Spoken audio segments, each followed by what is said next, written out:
have some news just coming in. The ED tightening the noose over Jharkhand Chief Minister Hemant Soren.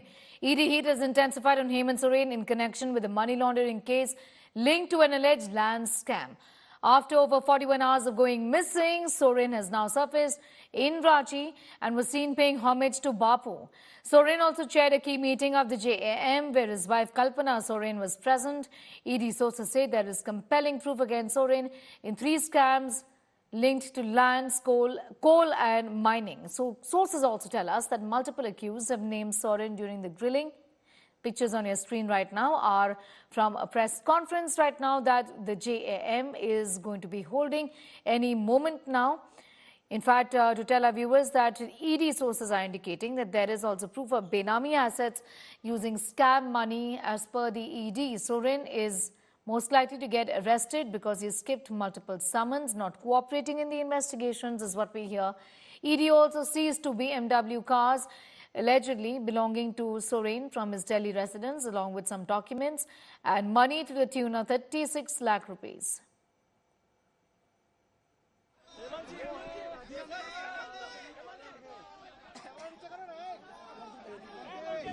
हमारे तो प्रभारी आए हुए हैं। हमारी पार्टी का जो आला कमान का प्रतिनिधि जो हमारे राज्य का प्रमुख प्रभारी होते हैं वो आए हैं। अब प्रभारी जी का क्या आदेश निर्देश होगा उसके अनुरूप हम लोग काम करेंगे। अब मुख्यमंत्री जी को तय करना है रहे कि नहीं रहे, लेकिन हमको तो हमारे प्रभारी आए हैं तो हमको अपने प्रभारी जी का क्या आदेश निर्देश है उसके अनुकूल काम करना है। आदिवासी होना गुनाह है क्या? आप देखें, शनिवार को ईडी ने सम्मन किया था। शनिवार बंद रहता है, रविवार बंद रहता है। सोमवार को मुख्यमंत्री महोदय ने संदेश भिजवाया कि मैं 31 तारीख को अवेलेबल हूं, आप आ जाएं, पूछताछ करें। खुद ईडी ने डेडलाइन दिया था 31 तारीख तक का, तब 29 तारीख को ये कार्रवाई क्यों? ये समझ से परे है। आखिर इतनी बेचैनी क्यों हो गई? वो एक मुख्यमंत्री हैं, लोकप्रिय मुख्यमंत्री हैं, कोई भगोड़ा नहीं, कोई तड़ीपार नहीं, तब इस तरह की बातें। ये झारखंड नहीं, झारखंड ही नहीं, झारखंडियों का भी अपमान है, तमाम आदिवासियों का अपमान है।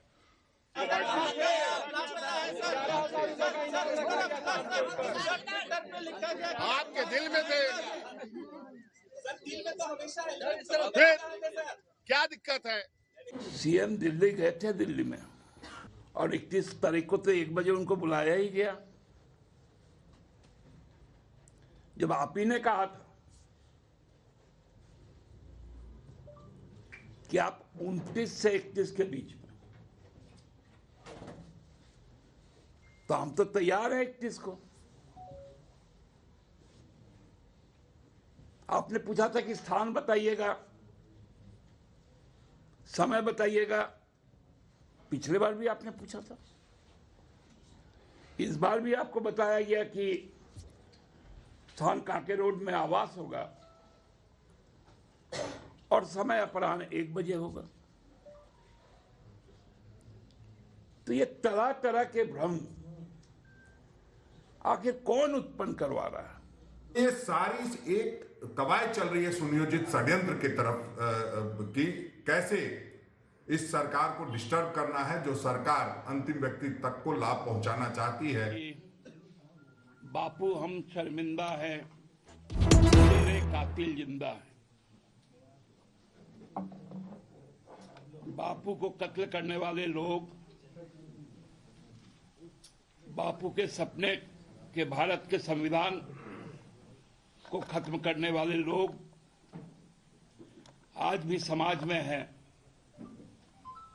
और उनकी राजनीतिक समाप्ति ताकि यह देश लोकतांत्रिक तरीके से उनके खिलाफ लड़ता रहेगा। हम लोग सबको ही जानते हैं। मैं जब कल आपके पास आया था तो हमने कहा था कि माननीय मुख्यमंत्री अपने कुछ निजी काम से शनिवार को दिल्ली गए और काम के पश्चात वो दिल्ली से लौट आए। माननीय मुख्यमंत्री केवल एक व्यक्ति नहीं, एक संस्थान है। वो इस स्टेट का एक बहुत प्राइम इंस्टीट्यूशन है। उस संस्थान के बारे में, उस व्यक्ति के बारे में भारतीय जनता पार्टी द्वारा जिस प्रकार के वक्तव्य दिए गए, वो पूरी तरह सीआरपीसी की धारा 499 के शर्तों पर लागू होती है।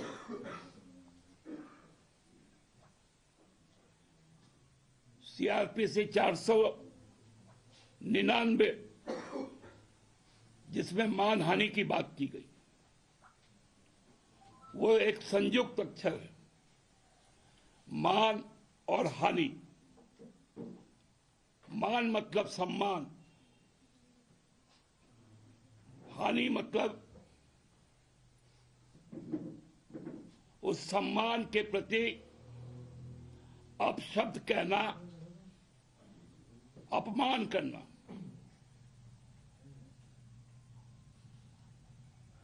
क्या इस राज्य का जो मुख्य विरोधी दल है, उनके अध्यक्ष और उनके सांसद जिस प्रकार का भाषा बोलते हैं, उन पर बहुत जल्द हम लोग आपराधिक मुकदमा करेंगे सीआरपीसी की धारा 499 पर। ट्वीट करके वो फोटो छापते हैं, लिखते 11,000 रुपए का इनाम। निष्ठा की पराकाष्ठा है बाबूलाल जी का।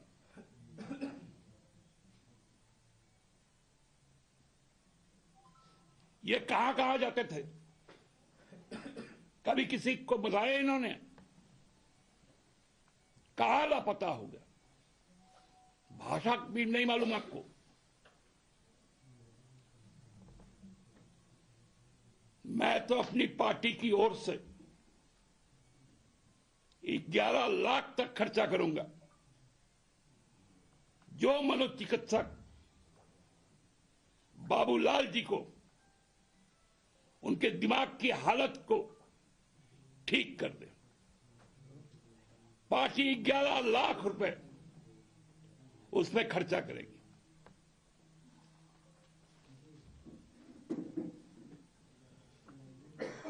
आपका डॉक्यूमेंटेशन है।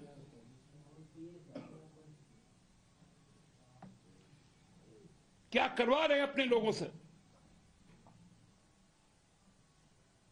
आपका संगठन थाना जाता है।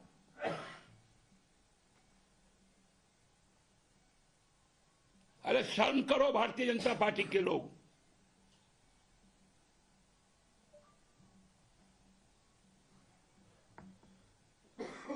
लंबा लंबा बात।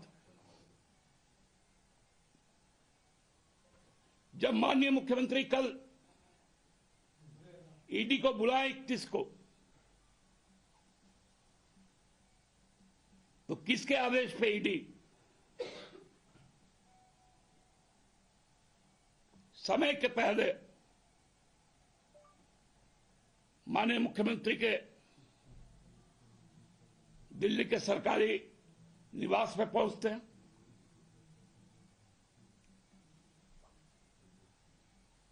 और ये कहा जाता है कुछ एजेंसियों द्वारा 36 लाख रुपए मिले। क्या मेरे गैर अनुपस्थिति में मेरे घर के तलाशी ली जा सकती है? किसका है वो 36 लाख रुपए?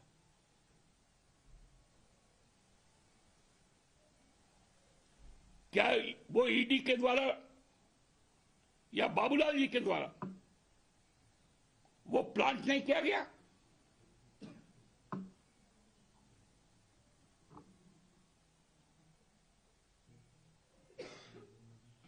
एक क्रिमिनल की तरह आज व्यवहार हो रहा है। खुलेआम गुंडागर्दी हो रहा है केंद्रीय एजेंसियों को लेकर, जब राजनीतिक तौर पर ये लोग परास्त हो चुके हैं।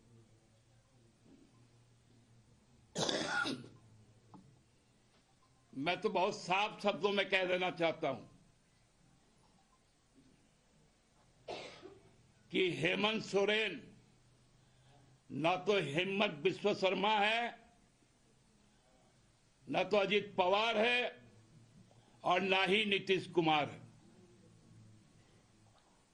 वो वीर शिबू सोरेन का बेटा हेमंत सोरेन है।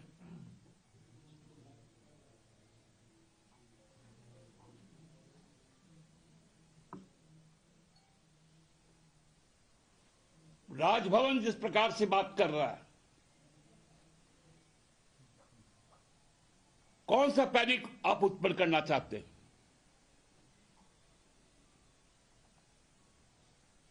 बैठा लीजिए अपने आवास में मुख्य सचिव को और डीजीपी को।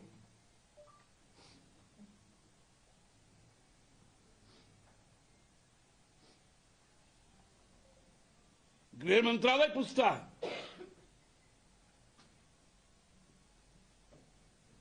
बताइए राज्य में कहां लॉ एंड ऑर्डर का प्रॉब्लम?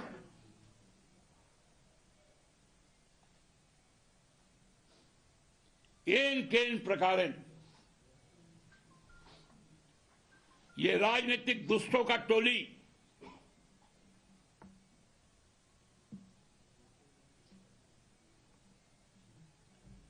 जो प्रपंच रच रहा है, जनता में इसकी भारी आक्रोश।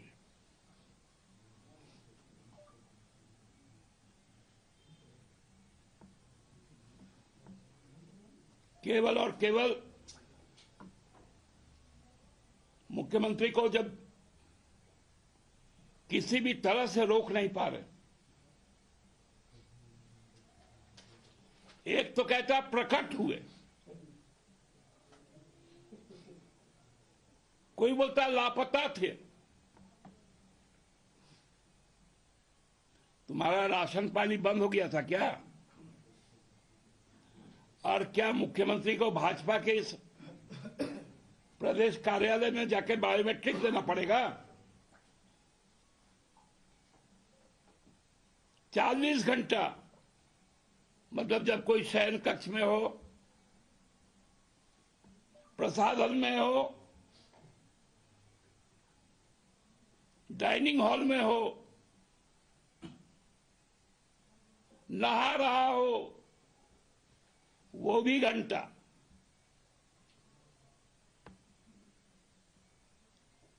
भाषा में इतनी नीचता आता कहां से इन लोगों के जिह्वा?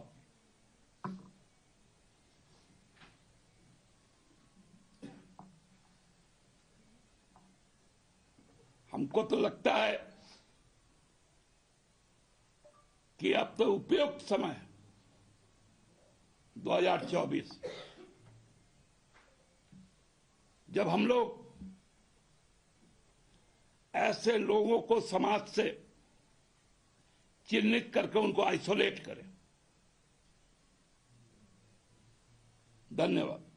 दादा, एक सवाल तो है कि जैसे कि मुख्यमंत्री फ्लाइट से गए, तो वो जो होता है मैक्सिमम वो फ्लाइट से ही आए, तो आखिर सीएम गए, ये सबको पता है कैसे गए, आए कैसे, तो किसी नहीं पता। आप लोगों का सवाल समाज में भ्रम की स्थिति पैदा करता है। भारत के संविधान में ये कहीं नहीं लिखा है कोई व्यक्ति यदि विमान से जाए तो विमान से ही लौटे, ट्रेन से जाए तो ट्रेन से ही लौटे, बस से जाए तो बस से ही लौटे। आपको याद होगा कोरोना काल में महाराष्ट्र से लाखों लोग पैदल अपने घर की ओर चले थे और घर तक पहुंचे भी थे, 2-2 हजार, 2,500 किलोमीटर दूर, लेकिन घर तो आ गए थे। वही तो सवाल है। सर क्या कोई डर सता रहा है कि कल ईडी कैसे आए वो बता दीजिए। क्या कोई डर सता रहा है कि कल ईडी गिरफ्तार कर सकती है पूछताछ में? क्या ऐसा कोई डर है क्या? आप लोगों को डर लगता होगा, झारखंड मुक्ति मोर्चा न कभी डरा है न कभी डरेगा। दादा बीजेपी कह रही है कब तक सीएम भागते रहेंगे, उन्हें होटवार जेल जाना ही होगा। अभी पीसी चल रहा सर, बोल रही है। अरे बाबूलाल जी, आपका उम्र हो चुका है, आप नहीं भाग पाइएगा। आपको हम लोग 24 में ऐसा पकड़ेंगे कि आपको इस ऐसे खातिरदारी करेंगे आपका कि वो मेहमान नवाजी आप कभी भूल नहीं पाएंगे। सुप्रियो जी, आज जो बैठक हुई उस बैठक में हेमंत जी की पत्नी भी वहां पर शामिल थी, तमाम विधायक शामिल थे, तो क्या सेकंड लाइन पर भी क्या आप लोग काम कर रहे हैं कि क्या अगर ईडी की तरफ से कोई एक्शन होता है कल तो सरकार को कैसे बचाना है, कैसे चलाना है, क्या उस लाइन पे भी आप लोग काम कर रहे हैं? देखिए, आपका दिमाग जितना तेज दौड़ता है हम लोग उतना तेज नहीं दौड़ पाते। पहले तो मैं कह दूं कि विधायक दल की बैठक 7 बजे से है।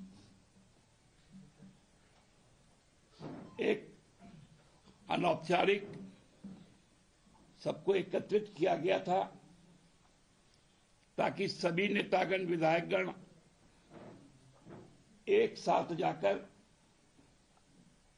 बापू के प्रतिमा पर पुष्प अर्पित कर पाए और कल्पना से राजनीति नहीं चलती।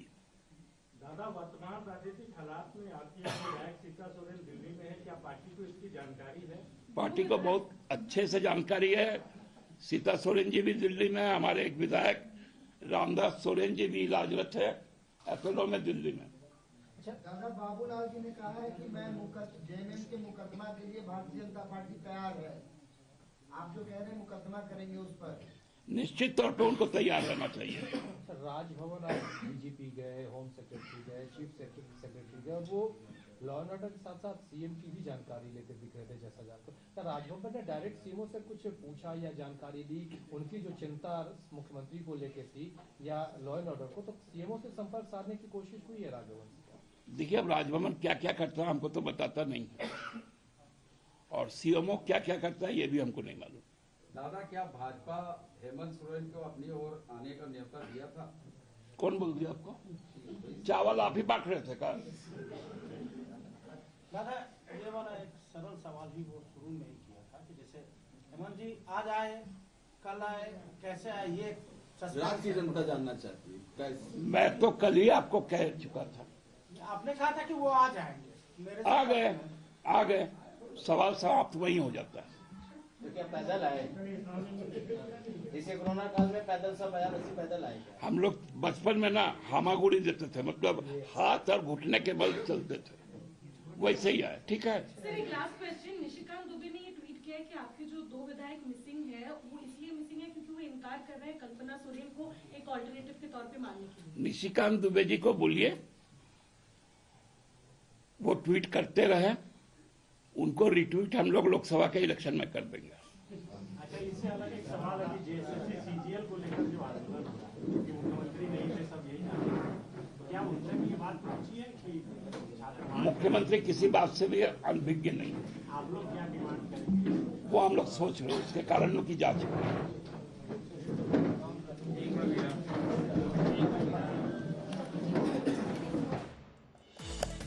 All right, the JMM there saying that these allegations essentially are fake, saying that the chief minister was not missing. Far from it. What's the rule that says if you take a flight, you can't come back by road? That's the question that the JMM is asking. Also dismissing these talks of the fact that Kalpana Soren, the wife of Hemant Soren, will take over as the chief minister. Also, importantly, he's gone ahead and said that Hemant Soren is not like others who've been arm twisted by the BJP. He's also gone ahead and named those people, saying that he's not like Ajit Pawar and others.